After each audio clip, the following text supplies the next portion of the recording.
Hi ഉള്ള അസ്സലാമലൈക്കും, welcome back. എന്തെല്ലാം വിശേഷം? എല്ലാവർക്കും സുഖമല്ലേ? അപ്പോൾ ഇന്നത്തേത് നിങ്ങൾ ഒരുപാട് റിക്വസ്റ്റ് ചെയ്ത വീഡിയോ ആണ് കേട്ടോ. നിങ്ങൾ പറഞ്ഞില്ലേ റേഷൻ അരി കൊണ്ട് കണ്ണൂർ സ്റ്റൈൽ പെർഫെക്റ്റ് നെയ്പത്തിരി ചുട്ട് കാണിക്കണം എന്നുള്ളത്. അപ്പോൾ നമ്മുടെ റേഷനിൽ നിന്ന് കിട്ടുന്ന പുഴുങ്ങലരി വെച്ചിട്ടാണ് കേട്ടോ ഈ ഒരു നെയ്പത്തിരി ഉണ്ടാക്കിയിട്ടുള്ളത്. നല്ല പെർഫെക്റ്റ് റെസിപ്പിയാണ്, ഒരു തവണയെങ്കിലും ട്രൈ ചെയ്യേണ്ട ഐറ്റം തന്നെയാണ് കേട്ടോ. അപ്പോൾ നമുക്ക് പെട്ടെന്ന് തന്നെ വീഡിയോയിലേക്ക് പോയാലോ. വീഡിയോയിലേക്ക് പോകുന്നതിന് മുന്നായിട്ട് നിങ്ങൾക്ക് ഈ ചാനൽ ഇഷ്ടപ്പെടുന്നുണ്ടെങ്കിൽ പ്ലീസ് ഒന്ന് സബ്സ്ക്രൈബ് ചെയ്ത് സപ്പോർട്ട് ചെയ്യണേ. അപ്പോൾ ആദ്യം തന്നെ ഈ ഒരു ബൗളിലേക്ക് നമുക്ക് നെയ്പത്തലിന് ആവശ്യമായിട്ടുള്ള അരി ഒന്ന് കുതിരാൻ വേണ്ടി വെക്കാം. അപ്പോൾ എൻ്റെത് ഇപ്പോൾ 250 ml മെഷറിംഗ് കപ്പിൽ 1 കപ്പാണ് അരി എടുക്കുന്നത്.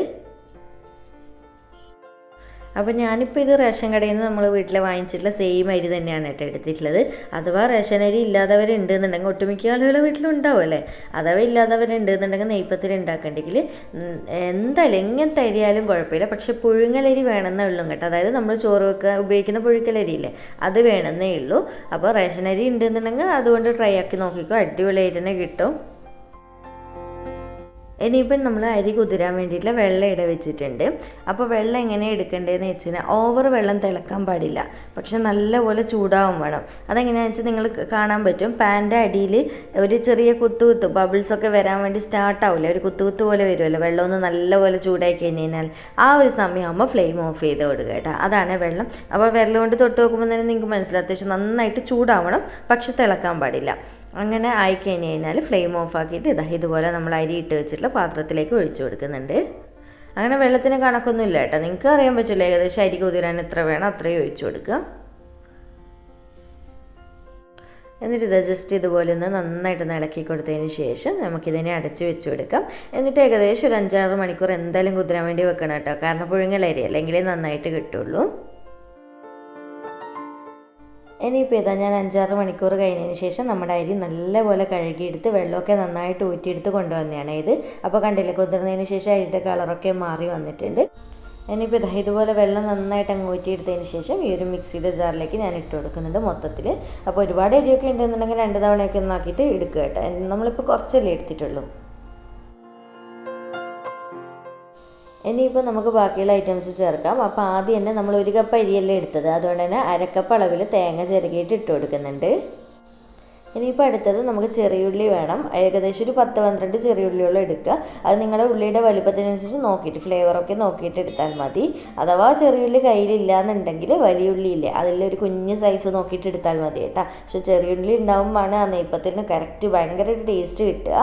പിന്നെ വേണ്ടത് ഫെന്നൽ സീഡ്സ്, നമ്മുടെ വലിയ ജീരകയില, അത് ഏകദേശം 1 tablespoon to 1.25 tablespoon വരെ നോക്കിയിട്ട് ചേർക്കുക കേട്ടോ. 1 ടേബിൾ സ്പൂൺ മതിയെങ്കിൽ അത്ര മതി, അല്ലെങ്കിൽ കുറച്ചൊരൽപ്പം കൂടി ചേർക്കാം. പിന്നെ പാകത്തിനുള്ള ഉപ്പും കൂടി ചേർത്ത് കൊടുക്കുന്നുണ്ട്. അതുപോലെ തന്നെ നമുക്ക് അരഞ്ഞ് കിട്ടാൻ ആവശ്യമായിട്ടുള്ള വെള്ളം കേട്ടോ. അരക്കുമ്പോൾ നമ്മൾ ഓവർ ഇരിക്കില്ലല്ലോ, നെയ്പത്തിലല്ലോ, ഒന്ന് നുറുക്കി എടുക്കല്ലോ ചെയ്യുള്ളൂ. അതിലേക്ക് ആവശ്യമായിട്ടുള്ള വെള്ളം കൂടി ഒഴിച്ചു കൊടുക്കുന്നുണ്ട്. ഇനിയിപ്പോൾ നമുക്കിതെല്ലാം ചേർത്തിട്ട് ഒന്ന് നന്നായിട്ടൊന്ന് ഒതുക്കിയെടുത്തിട്ട് വരാം. ഓവർ അരച്ചെടുക്കാനേ പാടില്ല കേട്ടോ, അപ്പോൾ നമുക്ക് നെയ്പത്തിൽ നന്നായിട്ട് കിട്ടില്ല.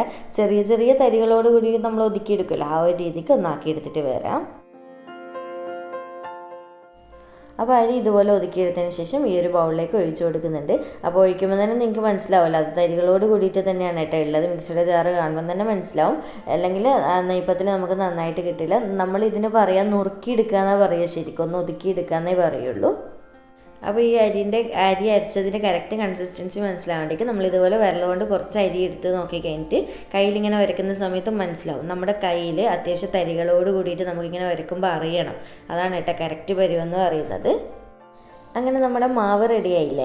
ഇനിയിപ്പോൾ നമുക്ക് മെയിനായിട്ട് ഇതിലേക്ക് വേണ്ടുന്ന ഐറ്റം എന്ന് പറയുന്നത്, നമുക്ക് നമ്മുടെ അരച്ചെടുക്കുമ്പോൾ മാവ് കുറച്ച് ലൂസായിട്ടല്ലേ ഇരിക്കുക, അതിനെ ഒന്ന് ടൈറ്റാക്കി എടുക്കണം. നമുക്ക് ഉരുട്ടിയെടുത്ത് പരത്തിയെടുക്കാൻ പാകത്തിനാക്കിയെടുക്കാം. അപ്പോൾ അതിലേക്ക് ആവശ്യമായിട്ടുള്ള അരിപ്പൊടിയാണ് ഞാൻ ഇട്ട് കൊടുക്കുന്നത്. അരിപ്പൊടി എന്ന് പറയുന്നത് നിങ്ങളുടെ കയ്യിൽ ഏതാണോ ഉള്ളത്, പത്തിരിപ്പൊടിയോ ഇടിയപ്പപ്പൊടിയോ അല്ലെങ്കിൽ നമ്മുടെ കണ്ണൂർ സ്റ്റൈൽ ഒറോട്ടിപ്പൊടിയോ പത്തൽപ്പൊടിയോ അങ്ങനത്തെ ഏത് ടൈപ്പാണെങ്കിലും കുഴപ്പമില്ല, അരിപ്പൊടി വേണമെന്നേ ഉള്ളൂ. അപ്പോൾ കുറച്ചായിട്ട് നോക്കിയിട്ട് ഇട്ടെടുത്തിട്ട് ഇതുപോലെ നല്ലപോലെ കുഴച്ചെടുക്കുക കേട്ടോ. നമുക്ക് കുഴച്ചിട്ട് നമുക്ക് കൈ വെച്ചിട്ട് ജസ്റ്റ് പരത്തി എടുക്കേണ്ട ആ ഒരു പരുവത്തിൽ വേണം കേട്ടോ.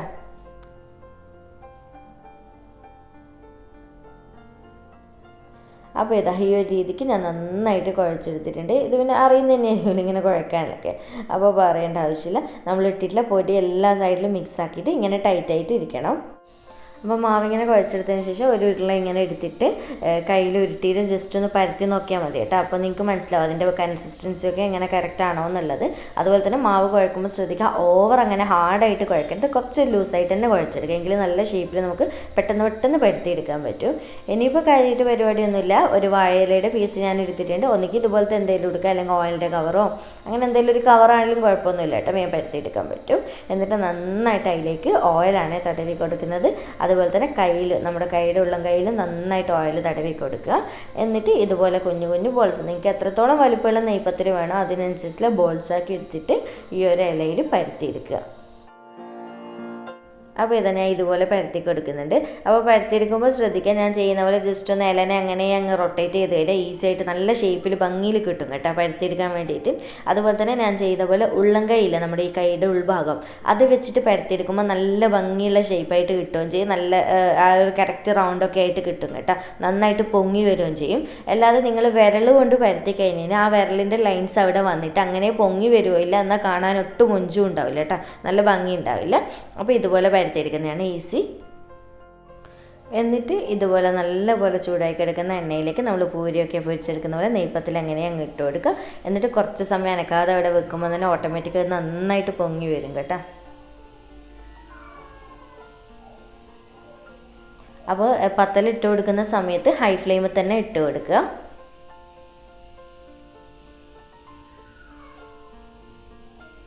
ഇപ്പോൾ ഇതാ കണ്ടില്ല, അത്യാവശ്യം നന്നായിട്ട് നമ്മൾ അനക്കാനേ പാടില്ല കേട്ടോ, ജസ്റ്റ് അങ്ങനെ അങ്ങ് നല്ലപോലെ പൊങ്ങി വീർത്ത് വരും. അപ്പോൾ ഇതുപോലെ പൊങ്ങി വന്നതിന് ഉടനെ തിരിച്ചിട്ട് കൊടുക്കരുത്, കുറച്ച് സമയം അങ്ങനെ അവിടെ വെക്കുക. അടിഭാഗം നന്നായിട്ട് വെന്ത് അടിഭാഗം ഒന്ന് മൊരിഞ്ഞ് കുറച്ചൊരു ലൈറ്റ് ബ്രൗൺ കളറായി വരുമല്ലോ, കളറൊന്ന് ചേഞ്ച് ആയി കഴിഞ്ഞാൽ മാത്രം തിരിച്ചിട്ട് കൊടുക്കുക കേട്ടോ. അപ്പോൾ ഇങ്ങനെ പൊങ്ങിയൊക്കെ വന്നതിന് ജസ്റ്റ് ഒന്ന് സ്പൂൺ വെച്ചിട്ട് എണ്ണയൊക്കെ ഒന്ന് മുകളിലൊന്ന് അങ്ങനെ ഇങ്ങനെയൊക്കെ ഒന്ന് തട്ടി കൊടുക്കുന്നതെല്ലാം നല്ലതാണ്.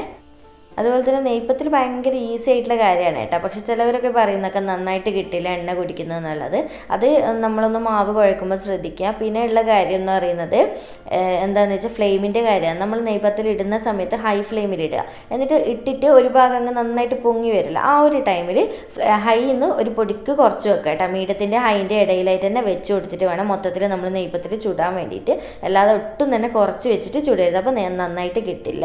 എന്നിട്ട് ഇതാ ഇപ്പോൾ നന്നായിട്ട് ഒരു സൈഡ് പൊങ്ങി വന്നതിന് ശേഷമാണ് ഞാൻ തിരിച്ചിട്ട് കൊടുത്താണ്ടില്ല. ഇപ്പോൾ ഈ ഒരു കളറിൽ തന്നെ എടുക്കുക കേട്ടോ, ഓവർ വൈറ്റ് ആക്കിയിട്ട് എടുക്കണം, കുറച്ചൊരു ബ്രൗൺ ആയിട്ട് എടുക്കുമ്പോൾ നല്ല ക്രിസ്പിനെസ്സും ഉണ്ടാവും, എന്നാൽ നല്ല മൊരിഞ്ഞ് കഴിക്കാനും ഭയങ്കര ടേസ്റ്റ് ആയിരിക്കും കേട്ടോ. ഇങ്ങനെ ആകുമ്പോൾ കാണാനും ഭംഗിയുണ്ടാവും. അപ്പോൾ ഇതുപോലെ രണ്ട് സൈഡും ഒന്ന് നല്ലപോലെ കളർ മാറിക്കഴിഞ്ഞാൽ ഇതുപോലെ എണ്ണയിൽ നിന്ന് കോരിയെടുക്കുക. അപ്പോൾ ഇത്രയേ ഉള്ളൂ, ഭയങ്കര സിമ്പിളല്ലേ ചെയ്യാൻ വേണ്ടി. അപ്പോൾ ഇതുപോലെ ഞാൻ ചുട്ടെടുത്തിട്ടുണ്ട്, കണ്ടില്ലേ, ഇതിൻ്റെ മുകളിൽ ചെറിയ തരികളായിട്ട് കിടക്കുന്ന അങ്ങനെ വേണം കേട്ടോ നെയ്പത്തലിന്. അതുപോലെ തന്നെ വേറെ ഒരു കാര്യം ശ്രദ്ധിക്കുക, അരി അരക്കുന്ന സമയത്ത് തരികളോട് കൂടി അരച്ചെടുത്തിട്ടില്ലെങ്കിൽ എന്തായാലും നമ്മുടെ നെയ്പത്തലിന് എണ്ണ കുടിക്കും സോഫ്റ്റായി കഴിഞ്ഞാൽ. അപ്പോൾ നുറുക്കിയിട്ട് തന്നെ എടുക്കാൻ വേണ്ടി പ്രത്യേകം ശ്രദ്ധിക്കുക. അപ്പോൾ ഞാൻ ബാക്കിയുള്ളത് മൊത്തത്തിൽ ഈ ഒരു രീതിക്ക് തന്നെ ഒന്ന് ചുട്ടെടുക്കട്ടെ.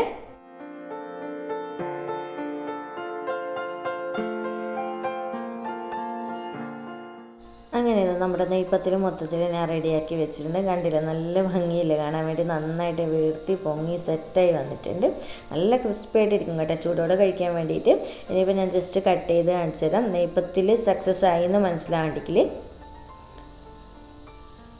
ഇങ്ങനെ കട്ട് ചെയ്ത് കഴിഞ്ഞ് കഴിഞ്ഞാൽ ഇതിൻ്റെ ഉൾഭാഗം ഇങ്ങനെ ഒരു അറ പോലെ ആയിട്ട് ഇരിക്കണം കേട്ടോ. എങ്കിൽ കണ്ടില്ല, ചെറിയ തരികൾ കാണാൻ പറ്റുന്നില്ലേ, ഇങ്ങനെ ആയിരുന്നതിന് നമ്മുടെ നെയ്പത്തിൽ സക്സസ് ആയി എന്നാണ് കേട്ടോ. സിമ്പിളായിട്ടുള്ള റെസിപ്പിയാണ്, എന്തായാലും ഒരു തവണയെങ്കിലും ഒന്ന് ട്രൈ ആക്കി നോക്കാം കേട്ടോ. പിന്നെ വലിയ ചിലവുള്ള കാര്യമില്ലല്ലോ, റേഷൻ അരിയൊക്കെ നമ്മുടെ വീട്ടിൽ എപ്പോഴും സ്ഥിരമായിട്ടുള്ളതാണല്ലോ അധിക വീട്ടിലും. അപ്പോൾ എന്തായാലും ഇന്ന് തന്നെ ഒന്ന് ട്രൈ ആക്കി നോക്കുക. വീഡിയോ ഇഷ്ടമായിട്ടുണ്ടെന്നുണ്ടെങ്കിൽ ലൈക്ക് ചെയ്യാൻ, ചാനൽ സബ്സ്ക്രൈബ് ചെയ്യാൻ, മാക്സിമം ഷെയർ ചെയ്ത് കൊടുക്കാനും മറക്കരുത്. അപ്പോൾ നിങ്ങളുടെ എല്ലാ ഫീഡ്ബാക്സും കമൻറ്റ് വഴി അറിയിക്കുക കേട്ടോ. നിങ്ങൾ ഇങ്ങനെ തന്നെയാണോ നെയ്പത്തിരി ചുടുന്നത് എന്നുള്ളതും എല്ലാ വിവരങ്ങളും അറിയിക്കും. അപ്പോൾ വീണ്ടും ഒരു അടിപൊളി വീഡിയോ ആയിട്ട് കാണാം. താങ്ക്